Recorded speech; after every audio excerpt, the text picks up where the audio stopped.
حاضر خدمت ہوئے، عرض کی یا رسول اللہ صلی اللہ تعالی علیہ وسلم یہ ساری رات نفل پڑھتے ہیں، ہر روز روزہ رکھتے ہیں، ان کی اہلیہ غمگین بیٹھی ہیں، حکم فرمائے۔ تو نبی پاک صلی اللہ علیہ وسلم نے فرمایا پھر ہوا کیا؟ یا رسول اللہ میں نے رات سلایا ہے، سحری میں اٹھایا ہے، سویرے روزہ نہیں رکھنے دیا۔ نبی پاک نے فرمایا سلمان فارسی نے ٹھیک کیا،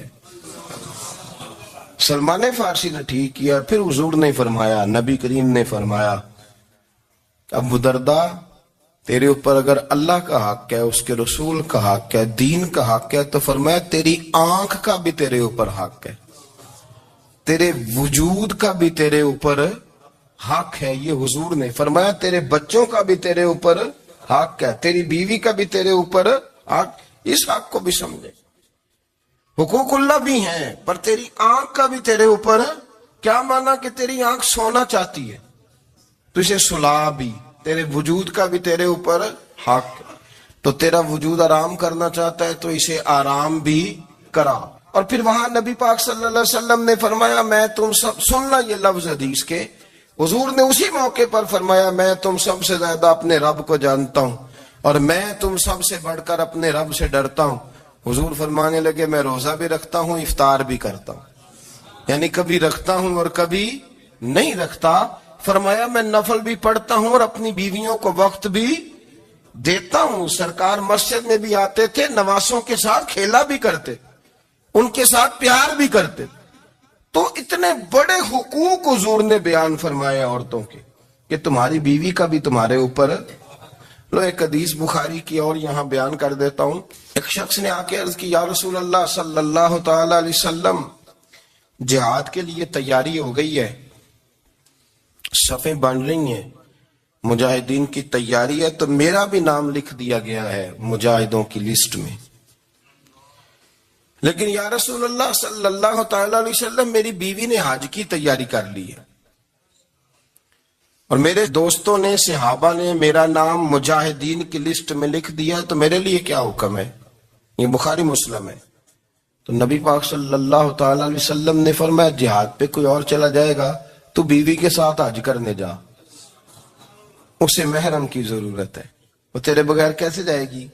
مجاہدین کو تو اور مجاہد مل جائے گا پر تو اپنی بیوی کے ساتھ جانا۔ نبی پاک صلی اللہ علیہ وسلم نے مرد کو محافظ بنایا ہے، عورت کو مرد کا قیدی نہیں بنایا، بلکہ عورت کو حفاظت عطا کی اور مرد کو اس کا محافظ بنایا۔ اب بچیاں آزاد ہونا چاہتی ہیں اور آزادی بھی وہ والی کہ جو بنیادی طور پر آزادی نہیں، فحاشی ہے۔ میں نے بہت پہلے کہا ہے کہ اسلام بیٹیوں کو قیمتی سمجھتا ہے۔ جس بندے کے پاس 20 تولے سونا ہو وہ چوک میں لے کے نہیں آتا، وہ قیمتی چیز ہے، اس نے چھپا کے رکھی ہوتی ہے۔ تو جو نبی پاک صلی اللہ علیہ وسلم کا کلمہ پڑھنے والے بیبیاں، اسلام انہیں قیمتی سمجھتا ہے، کہتا ہے کہ تم قیمتی ہو لہذا گھر کے اندر رہو، تم باہر نہ ہو۔ لیکن عورتیں ہیں کہ ان کو بلا وجہ لوگ خراب کر دیتے ہیں اور بلا وجہ وہ اس مغالطے کا شکار ہو جاتی ہیں۔ اب آگے بڑھتے ہیں۔ قرآن مجید نے سورہ نور کی آیت نمبر 30 میں کہا کہ کل للمؤمنین یغضوا من ابصارہم، فرمایا کہ اے محبوب علیہ السلام مومن مردوں سے کہہ دو کہ اپنی نظریں جھکا کے رکھیں، اپنی نظریں۔ اور اگلی آیت میں فرمایا وَقُلْ لِلْمُؤْمِنَاتِ يَغْضُضْنَ مِنْ أَبْصَارِهِنَّ، فرمایا کہ اے محبوب مومن عورتوں سے بھی کہہ دو کہ اپنی نظریں جھکا۔ مرد بھی اپنی نظر جھکا کے رکھے گا عورت کی طرف، لیکن یہ ساری پابندی صرف مرد پر نہیں، عورت بھی غیر محرم کا چہرہ نہیں دیکھے گی، اس پر بھی اسی طرح نظر جھکانے کا حکم ہے جس طرح کہ وہ ہر دکاندار کو بھائی جان کہہ کے گفتگو کرنے کی اس کو بھی اجازت نہیں ہے کہ وہ سمجھے کہ پابندی تو مرد نے کرنی تھی، میں نے تھوڑی کرنی تھی۔ وہ جس کے پاس جائے، جہاں بھی جائے، ڈاکٹر کے پاس جائے، باہر جائے، تو وہ جس طرح مرضی اس کا دل چاہے وہ بات چیت کرے، اس کی عورت کو بھی اجازت اسلام نہیں دیتا۔ بنیادی طور پہ اسلام شرم و حیا کا دین ہے، حیا کی بات کرتا ہے۔ حیا کی جب ہم تعریف کرتے ہیں تو حیا کی تعریف یہ ہے کہ کوئی کبھی چیز دیکھ کے نہ تو آپ کی طبیعت میں کراہت محسوس ہو، آپ کوئی غلط جملہ منہ سے نکالتے ہوئے ذرا جھجکیں، آپ کوئی غلط بات کرتے ہوئے تھوڑا بوجھ محسوس کریں۔ ہمارے ہاں تیزی سے فروغ پایا ہے بے حیائی میں، سنگیوں کی محفلیں، یاروں کی محفلیں، اس میں غلیظ گفتگو ہوتی ہے الا ماشاء۔ ان دوستوں کو بڑی پاک صاف گفتگو کرنی چاہیے۔ دوستی کا رشتہ بڑا مقدس رشتہ ہے، جو یہاں ایک دوسرے سے پیار کریں گے جنت میں بھی اکٹھے داخل کیے جائیں گے۔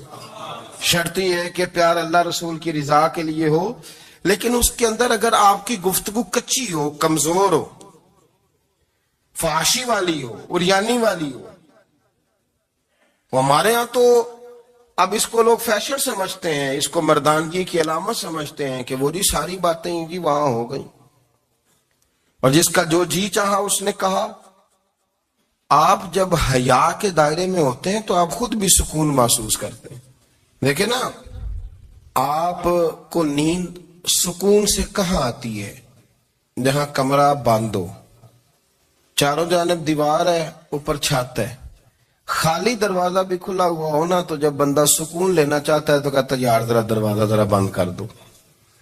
وہ اچھی طرح اپنے آپ کو چھپا لیتا ہے نا حیا کے پردے میں، تو اللہ اسے سکون عطا کرتا ہے۔ اور جو اس سے بھی زیادہ ٹھنڈی نیند میں جانا چاہتا ہے وہ کہتا ہے لائٹ بھی بند کر دو۔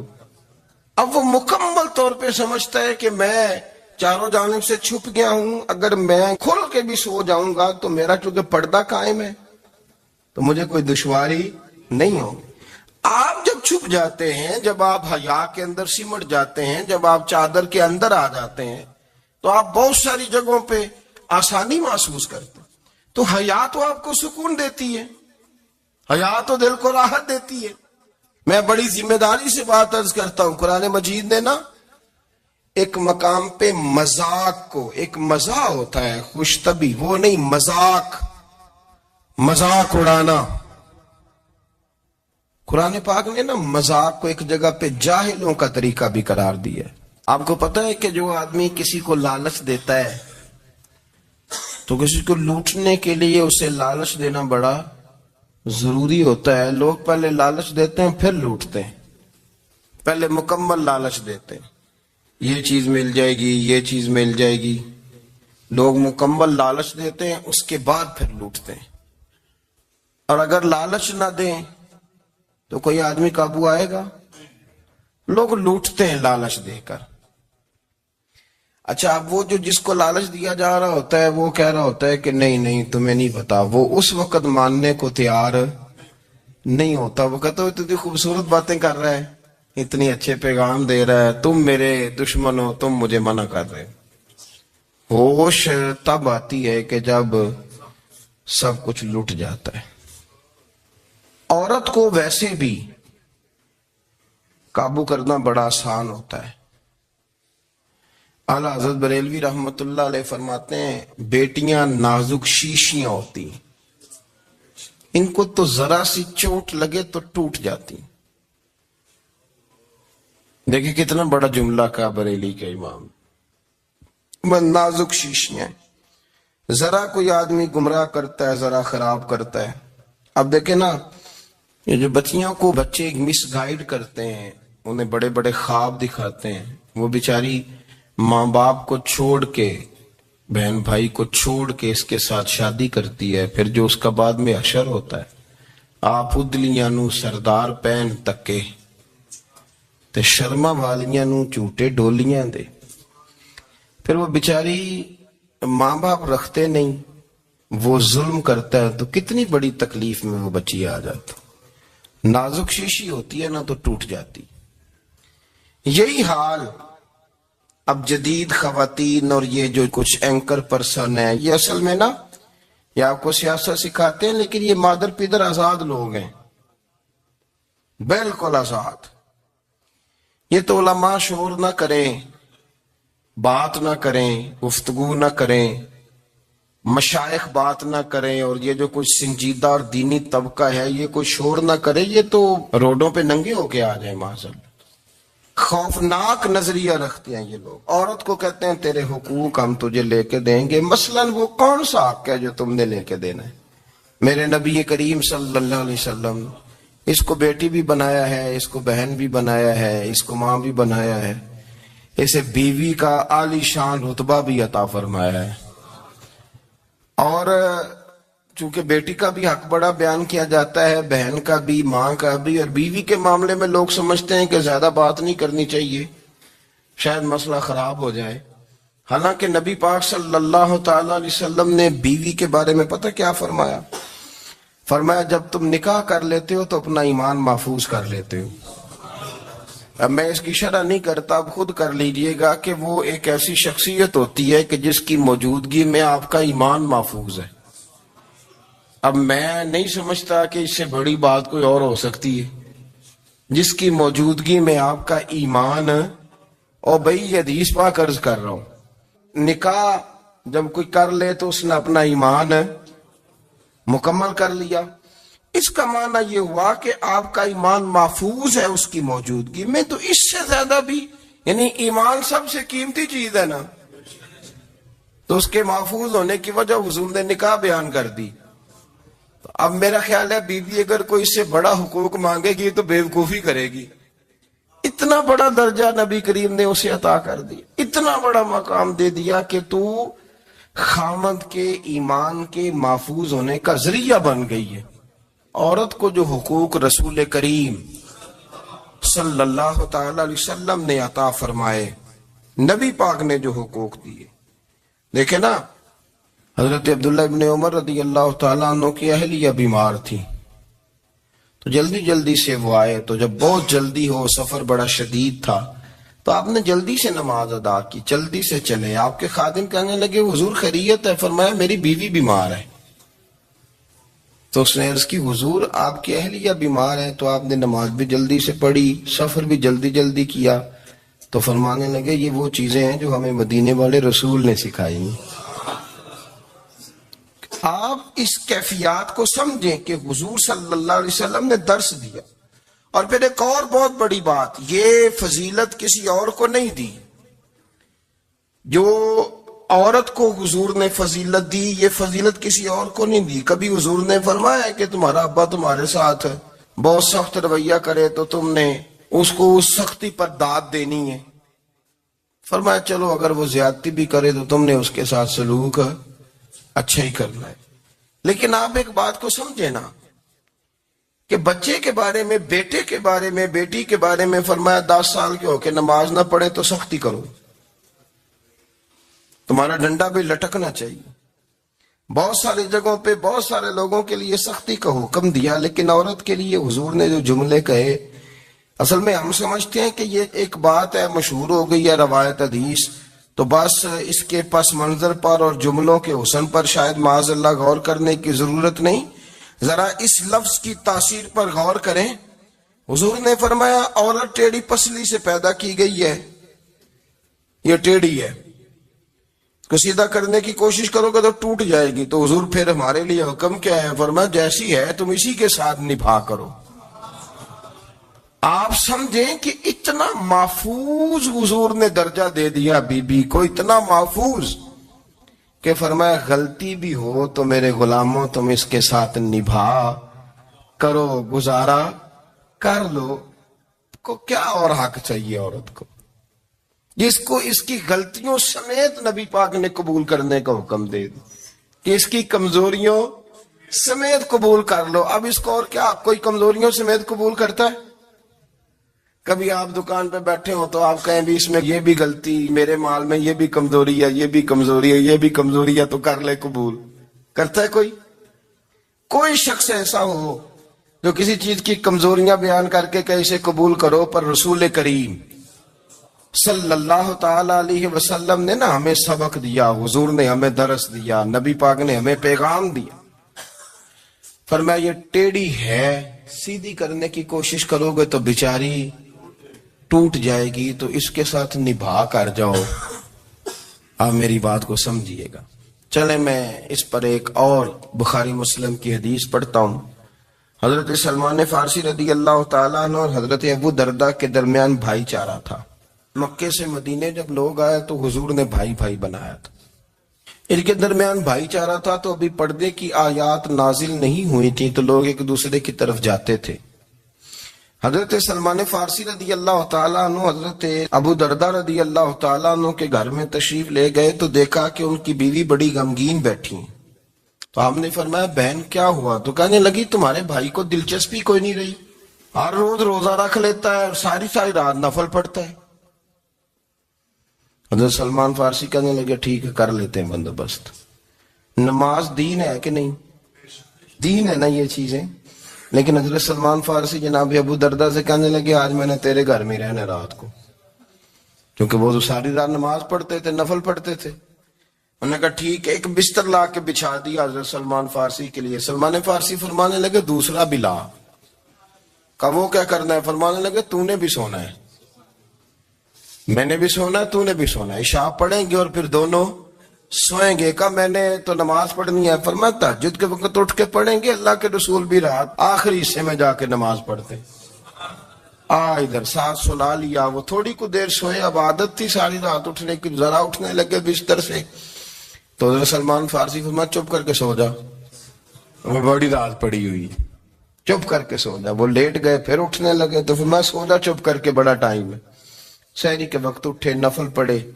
ان کا ارادہ تھا روزہ رکھنے کا تو فرمانے لگے کل رکھا تھا نا نفلی روزہ؟ جی رکھا تھا. پرسوں بھی رکھا تھا، ترسوں بھی رکھا تھا. فرمایا آج نہیں رکھنا، آج میں تیرا مہمان ہوں، سارا دن کٹھے مل کے روٹیاں کھائیں گے، آج نہیں روزہ رکھنا. سلا دیا. اب حضرت ابو دردہ رضی اللہ تعالیٰ عنہ کہہ تو کچھ نہ سکے، پر کہنے لگے سلمان تم پتہ تم کیا کر رہے ہو؟ نہ تم نے مجھے رات اٹھ کے زیادہ نفل پڑھنے دیے، سویرے روزہ نہیں رکھنے دیا. تو حضرت سلمان فارسی کہنے لگے کوئی لمبی بات تو نہیں نا، چلتے ہیں نا ابھی فجر میں مسجد نبی میں تو نبی پاک کو بتاتے ہیں. سرکار دو عالم علیہ السلام کی خدمت میں تو اپنی بات کرنا، میں اپنی کروں گا. حضور نتیجے کا اعلان فرما دیں گے، بات طے ہو جائے گی. بنی اسرائیل کے لوگوں سے حضرت موسیٰ نے کہا کہ گائے ذبح کرو اور ایک ٹکڑا مقتول کو مارو، زندہ ہو کے خود بتا دے گا مجھے کس بندے نے قتل کیا. تو کہنے لگے آپ ہمارے ساتھ مذاق کر رہے ہیں. تو قرآن مجید کہتا ہے کہ حضرت سیدنا موسیٰ علیہ السلام فرمانے لگے اعوذ باللہ ان اکون من الجاہلین. فرمانے لگے میں اللہ کی پناہ مانگتا ہوں کہ میں جاہلوں میں سے ہو جاؤں. یہ مذاق کرنا تو جاہلوں کا طریقہ ہے.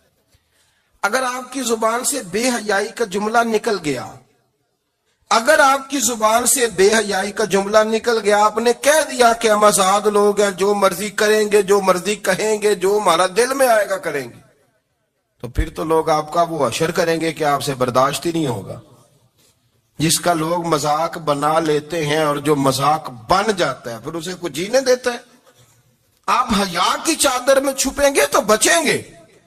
اگر آپ نے اپنا مذاق بنوا لیا یہ کہہ کہ میں نے مرضی کرنی ہے، پھر یاد رکھنا چھپنے کو جگہ نہیں ملے گی، پھر تکلیف میں آ جائیں گے، پھر بہت بڑی اذیت کا شکار ہو جائیں. شرم و حیا، عرب کے اندر جو کنواری لڑکیاں تھیں ان میں بڑی حیا ہوتی تھی. الحمدللہ میں بڑے فخر سے کہتا ہوں کہ میرے پنجاب کی، میرے پاکستان کی بیٹیاں بھی 20 دفعہ ان کا ابا کہے تیری شادی کرنی ہے تو وہ آنکھ نہیں اٹھا پاتی آج بھی. یہ تو وہ چند لوگ ہیں جو کہتے ہیں ہم ہائی کلاس ہو گئے، ہمیں نہیں پتا کہ وہ روشن خیال ہو گئے ہیں کہ روغن خیال ہو گئے، پتہ نہیں کدھر چلے گئے. ورنہ ہماری بیٹیاں آج بھی جب ان سے ان کا باپ، ان کی ماں بات کرتی ہے تیری شادی کی تو وہ تو شرم کے ساتھ پچھلے سے پچھلے کمرے میں چھپتی ہیں. یہ اللہ نے فضل کیا ہوا ہے اس ملت پر. تو عرب کی لڑکی بڑی حیا والی ہوتی تھی، اس سے کوئی بات کرنی پڑتی تھی تو 20 دفعہ بات کی جاتی، پھر بھی وہ عورت چھپتی پھرتی تھی. حضرت عائشہ صدیقہ رضی اللہ تعالیٰ عنہ فرمانے لگیں میرے نبی پاک صلی اللہ علیہ وسلم عرب کی کنواری لڑکیوں سے بھی زیادہ حیا کرنے والے. قاضی اعجاز مالکی نے، شیخ عبدالحق محدث دہلوی نے، دیگر بزرگ جو سیرت نگار گزرے انہوں نے لکھا ہے کہ نبی پاک صلی اللہ علیہ وسلم کے اندر 100 مردوں سے زیادہ طاقت تھی. 100 مردوں سے زیادہ طاقت. اب جو بات کہنے لگا ہوں، جو نتیجہ دینے لگا ہوں، اس پر خاص توجہ آپ فرمائیں گے ذرا فکری طور پر نظریاتی طور پر ایک چیز کو سمجھیے. ہم سمجھتے ہیں کہ جوان لڑکا ہے جی جو مرضی کرے. عمر ہے جی. آپ ذرا بات پر غور کیجئے گا کہ حضور صلی اللہ علیہ وسلم میں طاقت 100 مردوں سے زیادہ ہے اور حیا کنواری لڑکیوں سے بھی زیادہ ہے. ذرا اس بات کا تقابلی جائزہ کیجئے گا کہ طاقت 100 مرد سے زیادہ ہے لیکن حیا کنواری لڑکی سے بھی زیادہ ہے. اس کا معنی یہ ہوا کہ جس ٹہنی کو پھل زیادہ لگ جاتے ہیں وہ جھکا کرتی. تو حیا تو حسن ہے. حیا تو آپ کو پاک صاف کرے گا. حیا تو آپ کو نرالا کرے گا, انوکھا کرے گا. وہ ہمارے ایک دانشور ہے, تو انہوں نے مضمون لکھا, کئی باتیں بڑی پسند آتی ہیں. وہ کہتے ہیں کہ میری اہلیہ, ان کو بھی کسی نے نا مس گائیڈ کر دیا تھا, حالانکہ اچھی خاتون ہے, کسی نے مس گائیڈ کر دیا. تو وہ بھی سماجی اور ویلفیئر اور یہ خواتین کو شوق ہوتا ہے نا بننے کا, تو وہ بھی سماج کے اندر اچھا مقام تلاش کرنے کے موڈ میں آ گئی.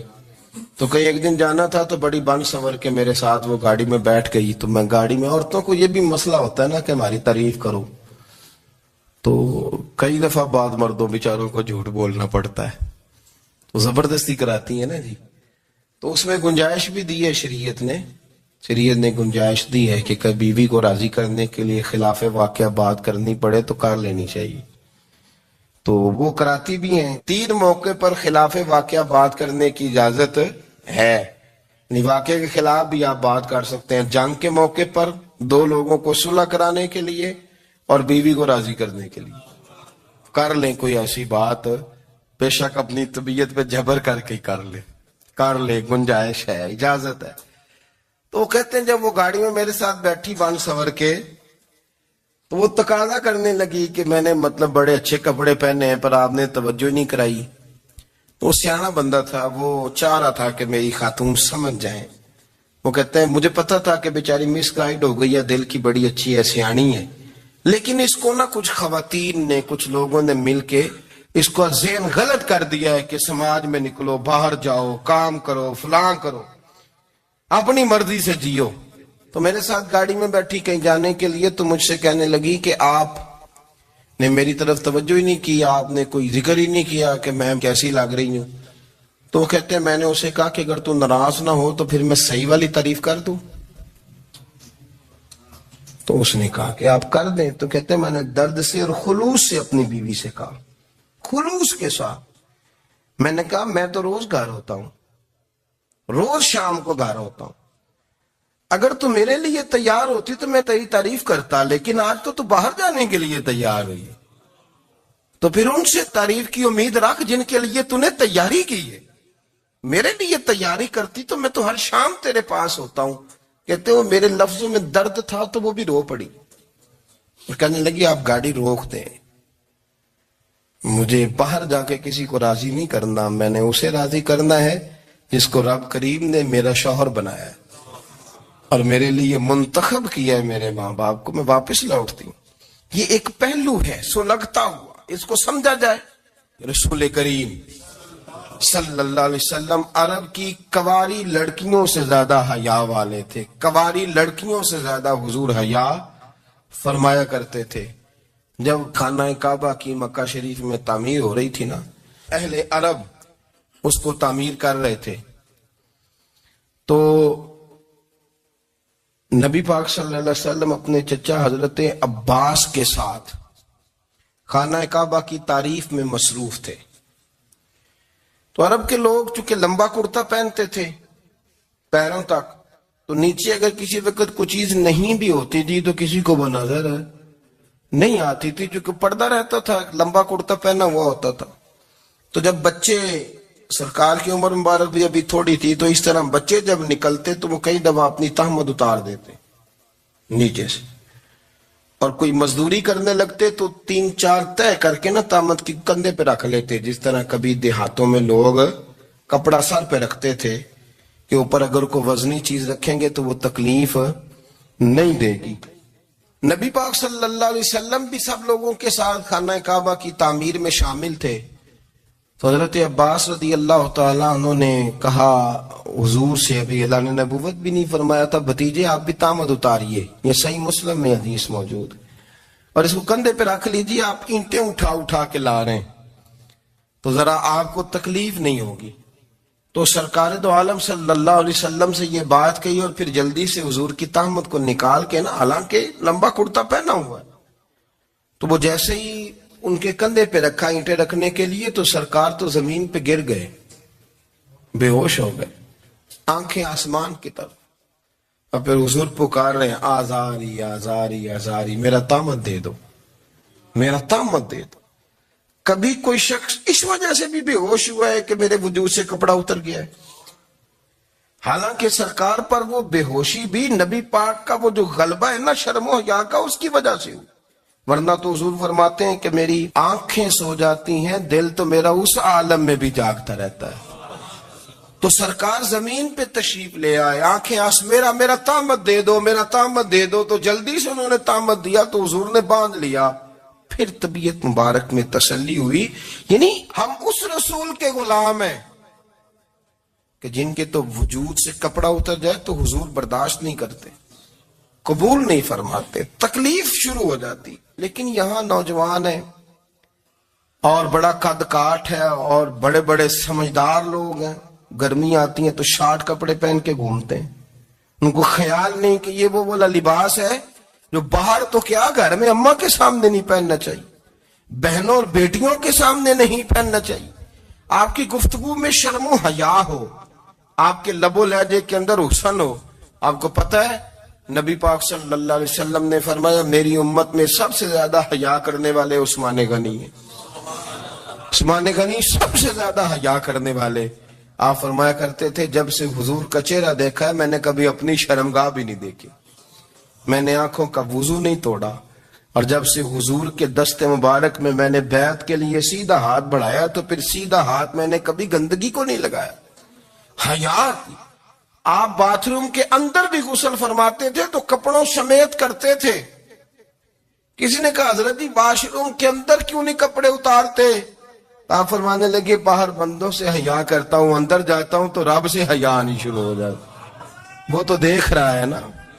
تو میں جو بات آپ کی خدمت میں عرض کرنا چاہتا ہوں اس کو آپ سمجھیے گا میرے عزیز، کہ شرم والا مزاج، گفتگو بھی شرم والی، آنکھیں بھی شرم والی، لباس بھی شرم والا، دوستی یاری بھی شرم والی، بہت ساری ایسی باتیں۔ دیکھیں نا آپ ذرا، میں نے کہا کہ باتوں کو سن کے گزر نہ جایا کریں، اس کی گہرائی پر غور کریں۔ حضور علم کا سمندر ہے، سرکار سے زیادہ علم دنیا میں کسی کے پاس موجود نہیں ہے، اور صحابہ کو موقع ملا ہوا ہے اس سمندر سے فیض لینے کا، لیکن ان کی حالت یہ ہے کہ حضرت علی المرتضیٰ فرماتے ہیں 14 دن گزر جاتے، حضور سے کوئی سوال پوچھنا ہوتا تھا پر میں شرم کے بارے نہیں پوچھ پاتا تھا۔ 14 دن بخاری شریف میں موجود ہے۔ ایک دن نبی پاک صلی اللہ علیہ وسلم نے پوچھا صحابہ سے کہ وہ کون سا درخت ہے جس کے پتے نہیں گرتے، اور وہ درخت اس طرح ہے جس طرح مومن ہوتا ہے، وہ درخت میرے مومن کی طرح بتاؤ۔ حضرت عبداللہ ابن عمر فرماتے مجھے پتا تھا کہ وہ کھجور کا درخت ہے، لیکن چونکہ ابو بکر صدیق بھی بیٹھے ہیں، عمر فاروق بھی بیٹھے ہیں، مولا علی بھی بیٹھے ہیں، عثمان غنی بھی بیٹھے ہیں، اتنے جید لوگ بیٹھے ہیں، تو مجھے حیا آتی تھی کہ میں کیوں جواب دوں۔ کہتے سرکار نے کئی دفعہ پوچھا، لوگوں نے کئی اور درخت بتائے، پر فرمایا تمہارا جواب درست نہیں ہے۔ آپ حیا کے اس پہلو پر غور کریں کہ سوال کا جواب آتا ہے، سوال کا جواب، یعنی مجھے سوال کا جواب آتا ہو پھر میں دوں نہ، مجھے بدعزمی نہ ہو جائے گی؟ یہ کیسے ممکن ہے کہ میری رات گزر جائے، مجھے پتا بھی تھا اور میں نے بتایا نہیں؟ بہت سارے لوگ آ کے بہت ساری باتیں بتاتے ہیں، بہت ساری باتیں وہ سمجھاتے ہیں، تو ہم غور سے ان کا چہرہ دیکھنے لگ جاتے ہیں، کہتے ہیں یار اس کا تو دعویٰ تھا کہ میں سمجھنے آتا ہوں، تو یہ تو ہمیں سمجھا رہا ہے، چلو الحمدللہ ہم سمجھنے کو تیار ہے، لیکن میرے عزیز پتہ بھی ہے جواب کا، علم بھی ہے، لیکن فرماتے ہیں میری حیا نے مجھے اجازت نہ دی کہ میں جواب دوں، آپ فرماتے ہیں پھر حضور سے صحابہ نے عرض کی کہ یا رسول اللہ آپ ہی بتا دیں وہ درخت کون سا ہے، تو حضور نے فرمایا بھئی وہ کھجور کا درخت ہے۔ تو آپ فرماتے ہیں میں دل میں کہہ رہا تھا کہ الحمدللہ میرا جواب درست ہے، حالانکہ میں نے جواب دیا ہی نہیں۔ تو لفظوں میں حیا، جملوں میں حیا، آنکھوں میں حیا، اٹھنے میں حیا، بیٹھنے میں حیا، چلنے میں حیا ایک